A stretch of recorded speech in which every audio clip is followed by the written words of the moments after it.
Hi everyone, my name is Pamela Nuri, Head of Expedition Operations at Noble Caledonia, and we have with us today Mike Nelhams from the Isles of Scilly. Many of our British and Irish Isles voyages will go up the Irish Sea, and one of our first stops will be at Tresco, and we visit the lovely Abbey Gardens, and Mike is the curator of Abbey Gardens. But we also have a few more dedicated voyages in the Isles of Scilly, and we're very grateful that you've joined us here to chat about those lovely enchanted isles. Hi Mike, how are you? Hi Pam, nice to see you. You as well.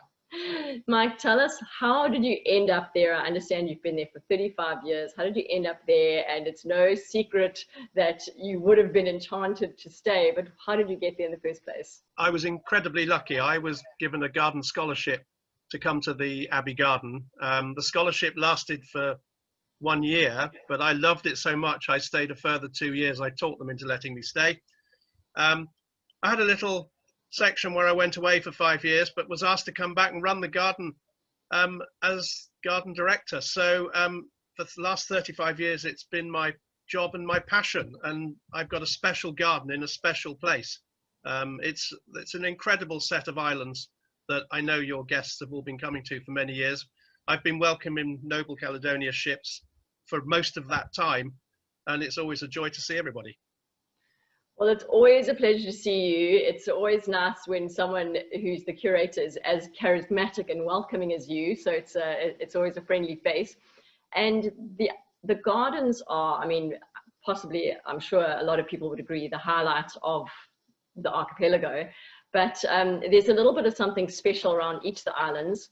And we have, like I said, we often just stop at Tresco, but there is a voyage that we do called Summer in the Isles. We do a sort of focus on some of the Channel Islands. We do Alderney, Herm, Guernsey, Sark, and then we come on right up to the Isles of Scilly, and we do each of the islands in the group. And we also have a land tour that goes there. So tell us, what is the whole highlight of each of the islands? What makes them all special in their own way? So what makes each island is unique. There are 5 inhabited islands here. They're all different sizes with different populations, with different families that have been living here for generations. And each one has its own particular feeling, if you like. St. Agnes, there are a lot of fishermen. It's the furthest west of the island. When you come up to Tresco, we're the second largest island. We have 150 people, but with probably more visitors because of the Abbey Garden. Just across from Tresco is the island of Briar. When the tide goes out, you can actually walk between the islands of Tresco and Briar, so that's always quite nice. It's very attractive to be able to do that. And then the other inhabited island is called St. Martin's. It's very long and thin, and it's nearest the mainland. It has some beautiful beaches and some wonderful walks. And then, of course, there's the natural wildlife on the islands. So from each island, you'll get certain and different things that you can see. St. Agnes is closest to a lot of the seabird population, and there are 1 or 2 islands around St. Agnes that are bird sanctuaries, one of them called Annet, which is well known for things like Manx shearwaters and stormy petrels and things like that. So different places give you different things. And so when you come here and stay, you'll get that feeling when you're moving about. So I know a lot of the Noble guests will go up in the Zodiacs, and they'll just visit each of these islands and come back with a different impression from each one. But of course, what makes Tresco so special is that we have the Abbey Garden, and the Abbey Garden spreads its tentacles across all of the islands, because the plants that we grow here in the garden come from every Mediterranean climate zone in the world. But that's what Scilly is very good at. We're 30 miles out into the ocean, the Gulf Stream comes wandering by, we don't get cold, and so the plant range we can grow is incredible. But everybody on Scilly comes to see the garden and then takes a few back home with them. So everybody on the Isles of Scilly has got a plant collection that comes from the Abbey Garden. So it's quite incredible when you walk around and you see all these plants that shouldn't really be growing in Britain. And it's all the year round. As I say, we very rarely get cold. We don't get frost. And so, for instance, our South African plants think they're in South Africa, so they flower in sort of late November, December, January and February because they feel they're in South Africa. The same with our Australian plants. Some plants will adapt and go to our summer, but even if you're not a gardener and you come to the Abbey Garden, you can't fail to be amazed. Palm trees, 40, 50 foot tall. New Zealand Christmas trees in flower in July. There are so many aspects that make this garden so different. And when you're in the garden, you always have a view of the rest of the island. So you can have these magnificent views looking through all our sort of exotics and palm trees. And you really can sometimes feel you should be in the Caribbean and not in Britain. I completely agree. It's almost humid there. You really feel like you've gone to the sort of nature paradise area, especially in the gardens, but on the, among the other islands as well. You just feel like you've been immersed in nature, and enchanting really is the word. So there's 2,000 inhabitants, and you have upwards of 150,000 visitors a year, which is not surprising. And yet it never feels crowded. It's always got that really like slow sort of country relaxed. You just feel like life slows down. You feel immediately more relaxed the minute you set foot ashore on those islands. Everyone, as you said, buys a plant and brings it home with them. And everyone wants to stay longer. So I'm so glad we launched these day tours that spend a little more time visiting each of the islands and sort of sleeping there overnight as well. Of course, it's lovely going back to the ship, but it's nice to immerse yourself even further in these islands. So getting there, it's only sort of 30 miles off the coast of Land's End. What are the options to actually get there and do this land tour? So as we're out of the ocean, how do we get to the Isles of Scilly? Well, you go right down to somewhere called Land's End, which I'm sure a lot of people have heard of, especially our British visitors, and you can catch a little aeroplane. There's only 6 people can fit in the little aeroplane. It takes about 20 minutes, so that's from Land's End in a small plane. You can come by helicopter from Penzance and land direct onto Tresco and St Mary's, and that's a lovely way to fly. It's only a 15-minute flight, and they're quite small helicopters. They take about 12 to 15 people. Or you can come by sea, and maybe a lot of the Noble guests would like to come by sea, being used to ships.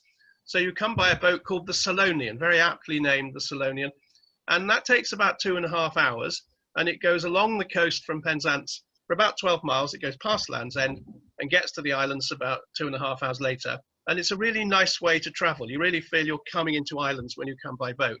And then people then disperse from the main island, depending on where they're staying, and get on much smaller boats and travel to the other islands. So you really feel you've come somewhere a little bit different.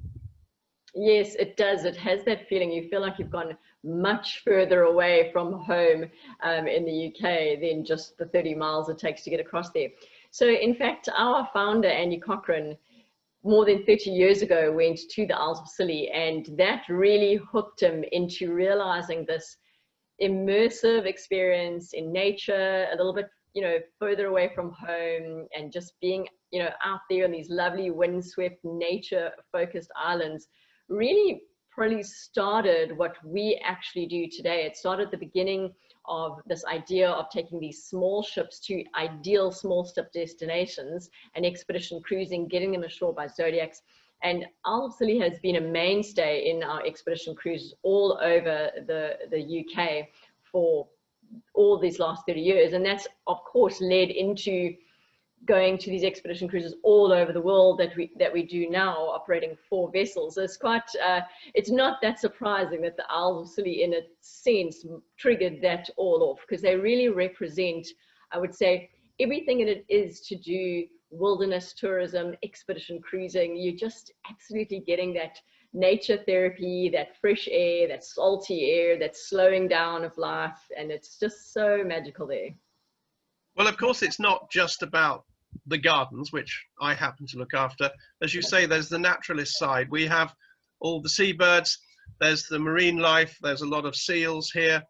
We've even introduced red squirrels to the island because there are no grey squirrels on the islands, and so the guests coming to Tresco will see a lot of red squirrels running around, which is, they're always very pleased to see. Yeah, thanks, Mike. There really is a lot of amazing fauna and flora on the island.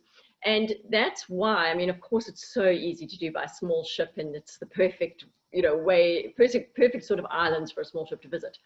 But I'm quite excited about this trip that we've launched next year, and you and Chantal Cookson are hosting it. Everyone will enjoy seeing her as well. And tell us about that land tour and visiting the islands and how that's going to work out. So we're going to be welcoming guests to the Hale Bay Hotel, and we're going to spend 4 or 5 days looking at islands, and it's going to be a real treat. It's something new. One of the first days to my island to see the Tresco Abbey garden, so I'll be looking after people around the whole of Tresco, but principally looking at the Abbey garden, showing them the plant collections that we have here, explaining why we grow them. So that's the first day. The second day, we're going to get on a boat trip. We're going to do a pelagic trip. We're going to go out. We have a bird specialist who's going to tell us all about the seabirds. Hopefully we'll see some marine life, some seals, might even some dolphins, porpoise. And then on St. Agnes. So we're going to have a pelagic trip in St. Agnes in the afternoon. We'll get to see the lovely island of St. Agnes. The next day, we're probably going to St. Martin's. Because of our climate here, we're able to grow flowers pretty well all the year round. And so there's something called the St. Martin's Flower Farm. And we're going to look at their operation, if you like, and see how they grow these flowers around the whole of the year and across the country by place. So we're going to see them. They're very kindly going to show us how things work, show us their flower fields. And that's another day there on St. Martin's. And then one of the final days is we're going to go and visit the main island of St. Mary's, where we're going to visit a winery. It's quite a new project, growing grapes, producing wine. And then we're down for a very smart lunch in the Star Castle, which is a castle that was built as a fortification in the 15th century. And it used to protect the islands, if you like. And so that's where lunch will be. And then we'll finally come back to the Hell Bay. We'll assess next day. So it's a really nice varied week. We'll make sure we visit every island, take some boat trips, and I hope everybody will enjoy it. I'm sure they will. Yeah, it really does sound like it's going to be a great way to explore the islands and have a little escape that's not too hard to get to. You know, it's just right there, which is one of the parts that makes it quite sort of easy as well, quite user friendly. So Mike, thank you so much for your time. We really appreciate it. We're absolutely looking forward to seeing you again next year and all those trips that are planned. So I'm sure we'll be seeing a lot of each other and all of our guests. And yeah, sorry about the internet connections from probably a bit of both sides, but that's how it goes. And we really appreciate your time and look forward to seeing you next year. Not at all, Pam. It's been a pleasure. Thanks very much indeed. Bye-bye. Okay, bye.